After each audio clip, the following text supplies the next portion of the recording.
Welcome back to the podcast.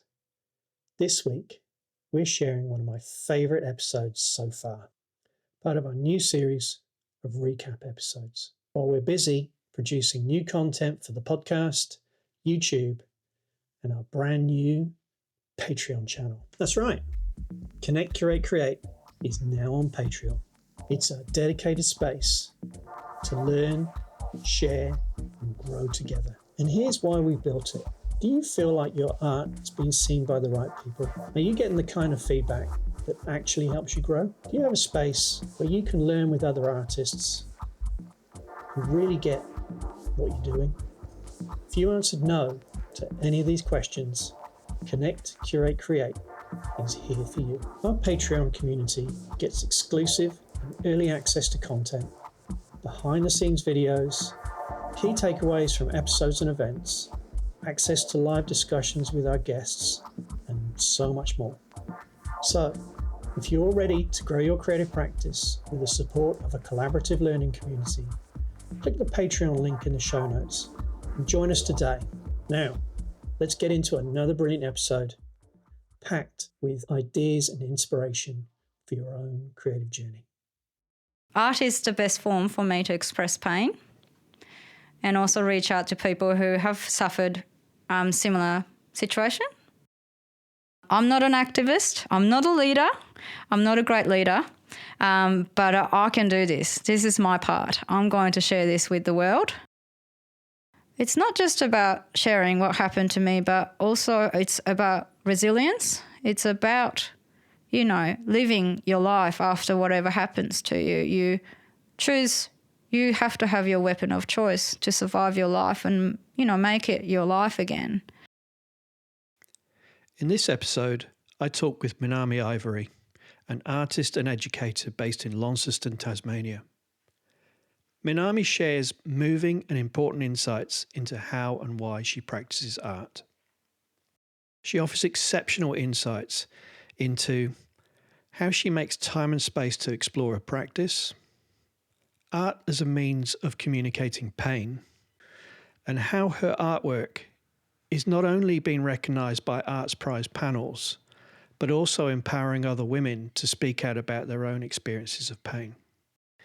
Minami bravely and openly discusses her experiences of trauma and pain. And so, if some of the content in this episode affects you, please refer to the show notes, where we have provided links to Australian government recommended support services, or call Lifeline on 13 11 14. That's 131114.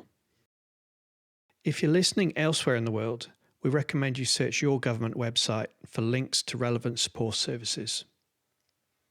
Be sure to also check out the show notes for highlights and links that you can use to shape your own journey. If you learned something from this episode, follow us on your favourite podcast app and tell your friends about Connect, Curate, Create. Welcome to Season 2 of the podcast.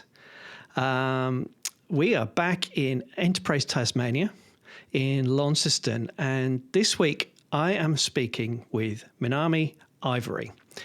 Minami is an artist and an educator, and I first met Minami at Photo Book Launceston, which is a collective that I co-founded when I first moved here as a way to meet other photographers. And I'm so thrilled to have met Minami. So Minami, without further ado, welcome.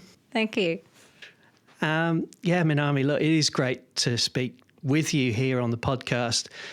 We've met a few times. I love your work, and I love sharing photo books with you. We always have great dialogues around that. But I have to say, I don't really know an awful lot more than that. So, this is really a journey of discovery today. And the one thing I do know about you, Minami, is your work is receiving a lot of attention right now. You've entered a lot of work into prizes and awards recently. And I'd just love to know your motivations behind that. Well, it's become a bit of a hobby, which sounds awful because I hate it when someone says, oh, so you work as a teacher full time. It's like, yes. So what's your photography is your hobby? It's like, no, photography is who I am. I'm an artist. But entering competition has become an obsession. So it's a little bit like, sounds a bit strange, but it's a little bit like online shopping. So you have a couple of wine at night time after children go to bed, and I look online for art prizes. And then I get comfortable and confident because I had a couple of glasses of wine, which doesn't sound great. And then I start looking at my work, and then I actually decide what kind of prizes and I look for. I should enter in the future, and I'll write it down, and then it becomes my hobby. So I no longer do online shopping. I enter prizes at night time. Fantastic. Are you saving money while you're doing it? Kind of. It costs money to enter. I must say it's not cheap, but it's cheaper than shopping online. Yes, that's correct. But sometimes I regret because I do it in a rush, and then I look back and think, oh my goodness, what was I writing when I entered that competition? But no, it's... And I get so many rejection emails, it's not funny. Sometimes I feel like taking screenshots of rejection emails and putting it as a reel onto Instagram. And then every now and then I get this really nice email about, congratulations, you got in, and it's nice. It's really hard to get rejected because you actually put so much effort into your work. But also I know that I shouldn't take it too personally. Yeah, that's a great lesson. Look, it's the same in academia as a researcher. I've spent 20 years as a researcher, and the rejection letters from academic journals, they hurt every time. But I do think that is a symptom of the world we live in today, and I think that few professions know it better than artists.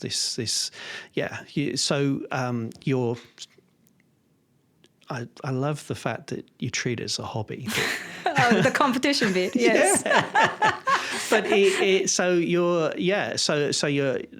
I hadn't realised just how many applications you're sending out there. But what I see from your Instagram, following you on Instagram, is a certain amount of success, and every once in a while, and it seems to be more and more often that you're posting that, and I think you do it very well in that there's no bragging in this at all, but it's like, wow, thanks for recognising my work. And so the most recent thing I saw on your Instagram was just last week. I mean, we're recording a few weeks before this goes live, but the Tasmanian Women's Art Prize. Oh, yes. That was really exciting to be part of it. Firstly, because it's actually a prize for all art mediums, so it wasn't just photography, and it's actually good that photography is recognised. So that's the main part. And when I went to see the prize, there were a few photography pieces, and they were beautiful, as much as other artworks, of course. And I must say, I've been rejected by a Women's Art Prize a couple of times, I must say this. So it wasn't the first time. I was in when it was, what was it called? Material Girl. Okay. I was in it once, and then I didn't actually do any painting because I actually majored in painting when I went to art school. And after I finished, had one exhibition, and then I didn't do any painting. I maybe did cut like a here and there, but my life took me over. Had a job, children, the mortgage to pay for, so I didn't actually do any art. And then all I did was actually take photos of my children. So I only recently entered in competition, and it was really good. It was good to be recognised in Tasmania, because Tasmania is, I think it's got this a different art world, quite different from mainland, and traditional approach to art is more recognised and appreciated. And I respect it so much, but I think contemporary art should be as important as traditional art, and I think it's really good that a Women's Art Prize recognises that. Yeah, absolutely. I agree. I couldn't agree more. As a photographer, whenever I introduce myself as such, people say, "Oh, landscape." Yes. Well, no, actually. But look, there's a few things there. We didn't really get into your photographic practice, but perhaps before we get into photographic practice, because you just opened up something there that photography wasn't necessarily the focus of your practice at art school. So perhaps you could take us back. In fact, before we get to art school, how about, what role art plays in your life, and where did that come from originally? And Art came by surprise. So I was born and raised in Japan, and all I loved was English. I just loved learning about different culture. I'd listen to Britney Spears and Spice Girls. And I would watch all the movies from Hollywood and England probably, and get really excited about being able to understand English words. So English was my passion. And art was always kind of in the background because you learn it at school. My mum always appreciated art, so she'd go to exhibitions. And one day when I was in grade 7, she brought home a little book about Keith Haring. Oh, wow. Yes, and I looked through his work, and, it's colourful, bold, and I loved it instantly. But Mum told me about his story, getting HIV and actually dying quite early. And also he was an activist, so he was voice for gay people and also people who got sick from HIV. And I saw that anger in his paintings, and so emotional, and I didn't know until that day that painting artwork could be so emotional, and it nearly brought tears to my eye, and that was when I was in grade 7. And when I was in grade 9, we had a painting task, and it was about kind of self-portrait. It was about ourselves, and I painted something because Year 9 is a difficult year for anyone, getting to know who you are and wondering who you are, why are we even here for kind of questions. And I painted this really energetic painting that skill-wise, not great, but the passion was there. Like, it's so much emotions, and it told a story. And my art teacher then actually wrote, when I graduated from that school, wrote down in my yearbook, "Minami, you're so passionate, you are going to be an artist." Oh, wonderful. Yes, but I was like, what are you talking about? I love English. And then I ended up moving to Australia, or Tasmania actually, straight away. And what happened there was I couldn't speak English, clearly, and I felt so trapped. It was a struggle street. It was so much pain. And I felt like I was so useless because I wasn't on the same stage as Australian students because I couldn't speak their language fluently. But art room was different because art didn't judge your language skills. It was about art. It was a visual language. And there was a welcoming feel to it in the art room. I loved it so much. And I could actually compete against Australian students with my art. And I loved it so much that I was in art room all the time painting. That's when I decided that art was my thing. And then I went to art school in Launceston.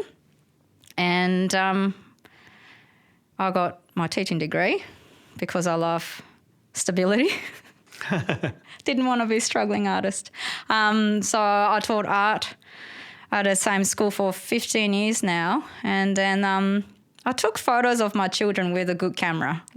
So my first daughter, Aki, was born in 2012, and I bought a good camera because that's what my dad did. Yeah. In the 90s in Japan, 80s and 90s, he had this beautiful film camera that he took beautiful photos with, like really nice. He had some good idea about photography, I think. Always took photos of us. It was quite embarrassing, but looking back, it's so beautiful. And So I thought that was the normal thing. So I had a good camera, took photos of my kids and put them on Instagram because that's what you do as a mum. Look at my children. How beautiful are they? And I met Sarah Rhodes. Right. Through my daughter's school. And then Sarah said, Minami, you take good photos. You should enter them in competition. I was like, what are you talking about? They're just photos. And then she invited me to photo book Launceston. Ah. And I'm like, okay, well, I do like taking photos.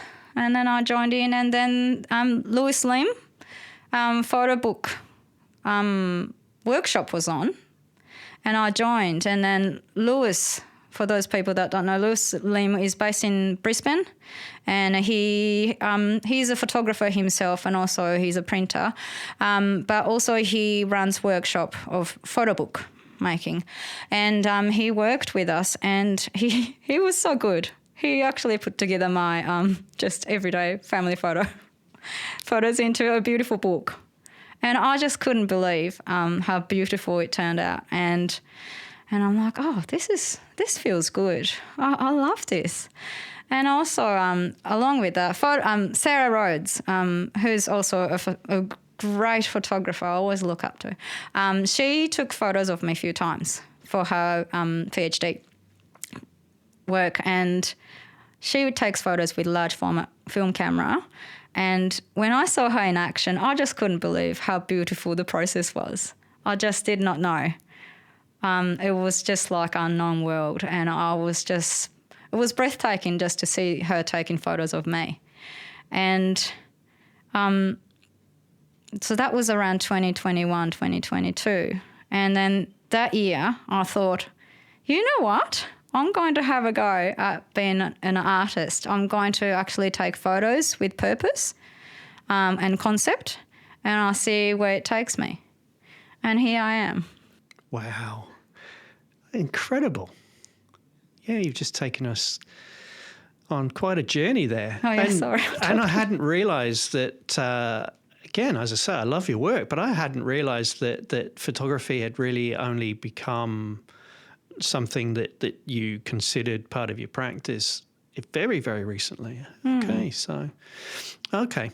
Wow. It sort of left me speechless. I'm not ready for the next question. No, look, Minami, and so, so Sarah's obviously a key influence, as you've suggested, and I should probably invite Sarah onto the podcast. But yeah, Sarah, co-founder of the Photo Book Collective. And look, I hadn't appreciated the value of that either, I suppose. But a couple of things are shining through for me. One is very much about you and your own self-expression. So photography is a medium for that, but also the power of connection as well there, that you've made these connections through your life. And Keith Haring as a major influence, or Haring's work as a major influence early on. How do you see that influencing the work you do today? Well, love for art, of course, but also looking back, it's actually about pain. Because I always, art is the best form for me to express pain and also reach out to people who have suffered similar situation. So I do believe I'm still going along with his passion and being minority, perhaps. But colours, I love using colours in my photography, although I'm drifting away to black and white because it's really cool as well. But I love his use of colours and simplicity and the bodies, and so emotional, and you need that. You need to have that in your artwork to, if you're not passionate and if you don't have your emotions in it, who's going to see that? Who's going to feel your artwork? Yeah, and that must be why you're finding success with putting your art into the world in terms of, personally, I cannot relate directly to the work that you make, but it is aesthetically, I am drawn to this work, and I feel your pain. I just can't relate to it. But that's enough for me to, I just, as each project unfolds and I see more and more of your work, but I don't, I'm not going to inquire into that. But I suppose that must be it really, is how you're reaching out through your work with very few words, I assume. But is there a particular group of people you're trying to reach with your work? This has been in my head quite a while. So who do I want to reach out to? So why am I doing my work? Because this is how I cope with my pain, through art, yeah? But then why am I doing this publicly? I think that's the thing. Because if you're going through trauma, dealing with trauma or pains from the past, why don't you maybe go and see a counsellor or talk to a friend behind closed doors? So why am I doing this publicly? So I've been thinking about this. Probably the first thing would be I watched a movie called Blaze by Catherine Barton. I don't know if you've watched it before. So powerful and so strong. I watched it on the plane. I cried. When I watched that movie, everything that was on my mind, it just got like everything resonated with me when I watched that movie. And that's why the tears came out. And it felt so good at the same time. And I wanted to do that as well as an artist, because I wanted to be part of that, like Catherine Barton. I wanted to actually communicate this idea to the world. And to start with, I was actually really sheepish. So I was thinking, oh, wow, this is a bit too much. Why do I want to share the world that I've been assaulted? Why do I need to go around and tell everyone? What would my husband think? How would my children think when they get to know about my work when they're older? What do I do? So I was really sheepish. I wasn't sure about the artist statement. I didn't even show it to my husband. He kind of knew what I was up to, but I didn't really talk to him about it. Because I take photos at night time in a kitchen. That's my studio, or downstairs. So he could see it. And then I was really awkward. I didn't want to talk about it. I was just taking photos. And he knew, he's got a bit of an idea of what happened to me. So he respected it because he's a really supportive partner. So he didn't really ask. So I actually approached to female friends and got them to read my statements instead and talked about it. But one day, I listened to a podcast with, I love her name. I love her so much. Tracey Emin. Yes. And Tracey Emin said she's not going to stop talking about abortion, abuse against women. She's not going to, because the world needs to know, and she shouldn't be ashamed, because the shame should be put back onto the predators. And that's when I thought, yes, that's dead right. So I actually went extreme. Like I just shared everything. I just thought, yes, this is right. I actually need to get out there. I'm not an activist. I'm not a leader. I'm not a great leader.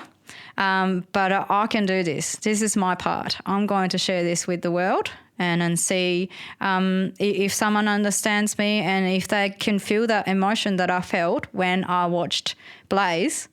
That's awesome. Yeah. Yeah. Yeah, absolutely. Yeah. And you said, being at art school, finding that art was the way you could communicate. And when you've got such a strong message, such an important message, to be able to convey it through your artwork. When perhaps, when there are things that there aren't words for, or it's uncomfortable to express in language. Yeah. So the text in your photographs really hits home. is what I would say. You know, it makes me feel something that I don't fully understand, but I know I need to understand. You know, I know from your work that I need to pay attention. And so, are people paying attention? What sort of feedback do you get on your work? I do not know. Well, I've had reviews. I've spoken to some people, and some people said wonderful things. I guess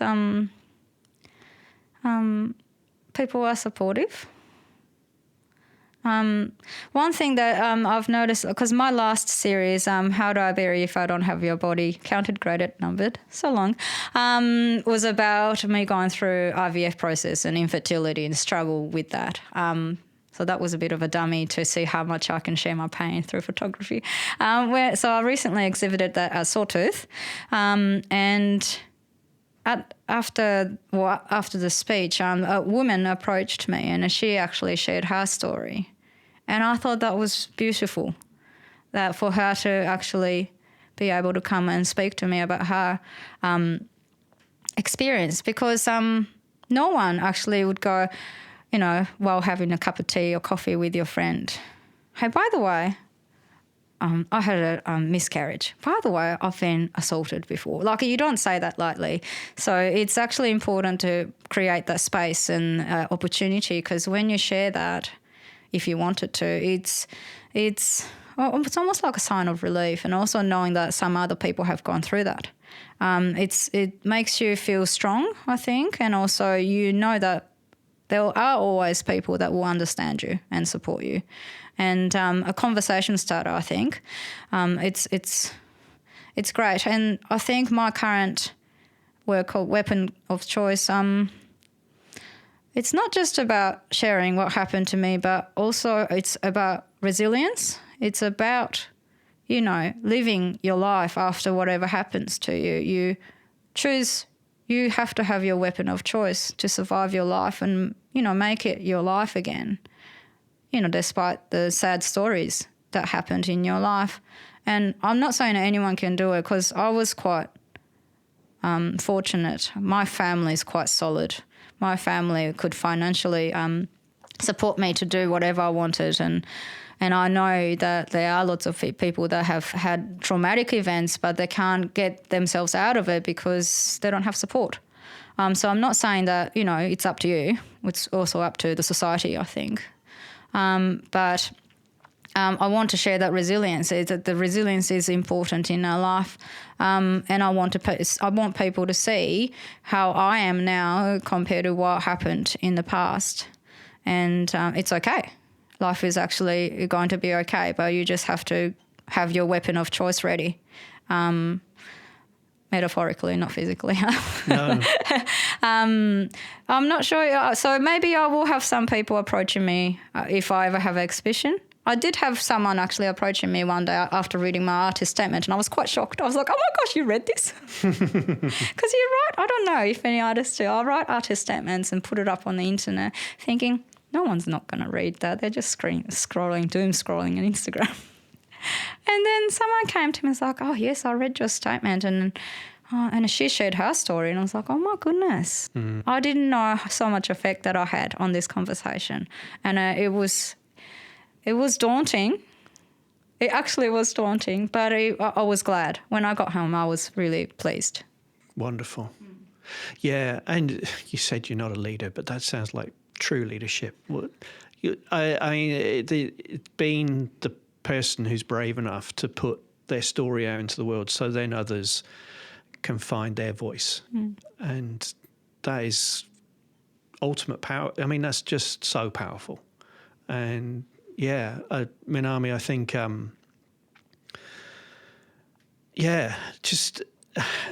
I suppose I was hoping to lead to a question around community, around how community builds around the work you do. Perhaps that isn't something that's happening just yet, but where you have individual people who are, they stop scrolling. They they stop, they read your artist statement, they want to know more, and then that empowers them to share their story with you. I suppose before I get to the community question is how do you respond? Are you prepared for more of these stories to come at you? And and that does lead into the idea of community. Then is would you then need more support around you to be able to have more open conversations, be able to, because is it something you're comfortable getting? And if not, how is that going to work out for you? No, that's a good question. I'm definitely not trained. And I'm happy to listen. And I think every time you hear a story, or I hear a story, it do affect me in some shape or form. And I'm not a counsellor, I must say. I can only listen. If someone needs help, obviously, I can only delegate them. I sort of give them just suggestion. I'm not qualified to do that. I'm just one of them, really. So that's actually a support network. In fact, so coping with trauma, I never actually went to a counsellor. And then when I started working on this project, I actually went into a shock mode after creating one piece of work, because I'm digging in deeper into things that happened over 20 years ago, and looking back, and actually the memories are coming out like an open can of worm, yeah? And I actually went... I think 3 to 4 days, I still went to work because I'm quite capable. So what happens is when a child experiences trauma, they tend to hide it like I did. So they cope, they learn how to actually put it all under the face, like just all undercover.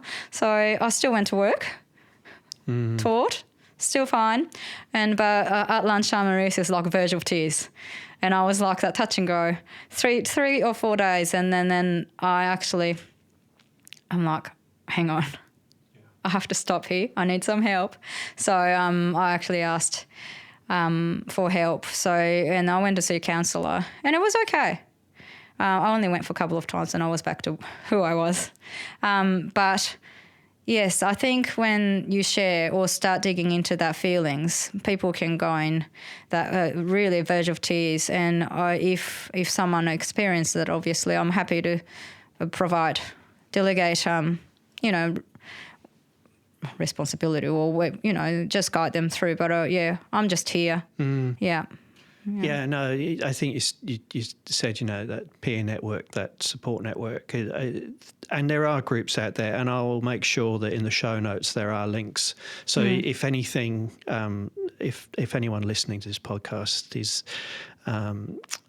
experiencing anything right now, please refer to the show notes. There are support services out there that can really help you. Thanks, Minami. I think that is an interesting dilemma, if you like, for artists who do put themselves out there into the world. Is when others respond, how do we deal with that response? So there are other ways to tackle these things, but it's so important that someone like yourself is leading the way to begin a conversation and to bring these things out into the open.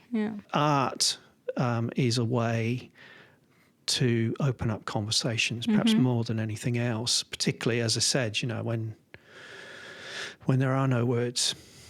It's I don't know where I was going with that. But what I really would love to do is to change tack slightly, is how... So you said that you've been 13 years teaching... 15 years, 15 years, sorry. Local high school here in Launceston. Yeah. And how does... And then to juxtaposition the day job with your hobby in the night time... I mean, how does that come into the art studio at school? How does it come into the classroom? And how does it? Or do you keep the two separate? Or how does the day job juxtapose or intersect with your hobby? So I actually don't teach photography as much at my work. I'm actually an art teacher.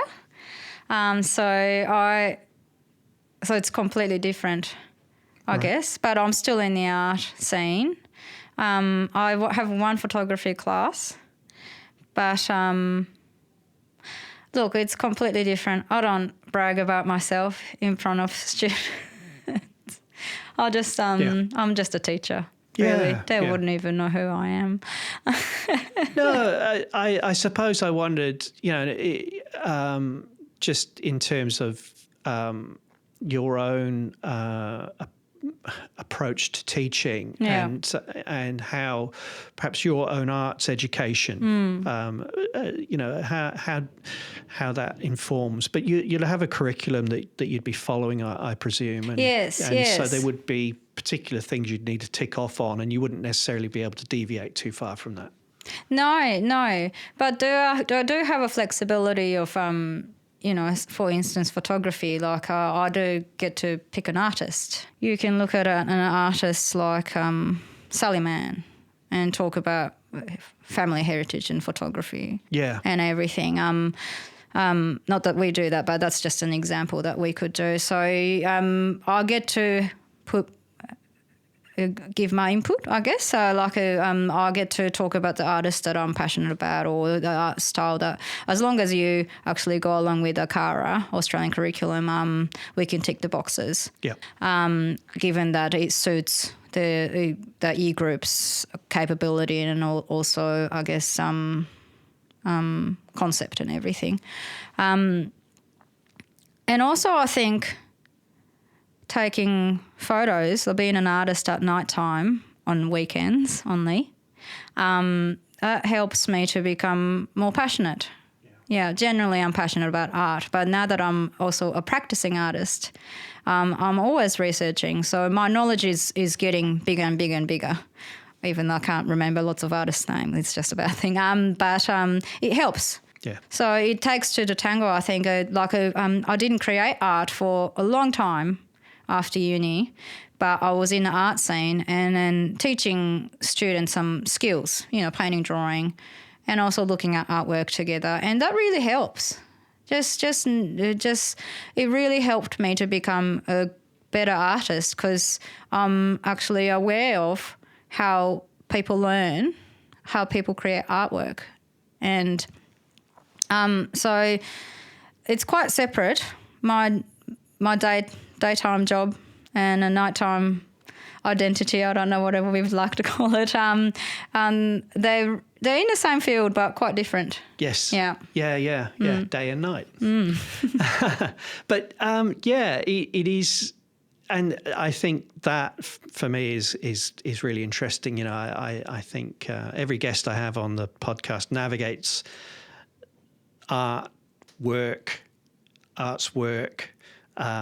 practice, profession, the intersections that differently. And yeah, so I've been I liked how you framed it that I suppose with a young family, with a full-time job, that time you have to yourself is absolutely precious, and hence why you just throw yourself into that rather than online shopping.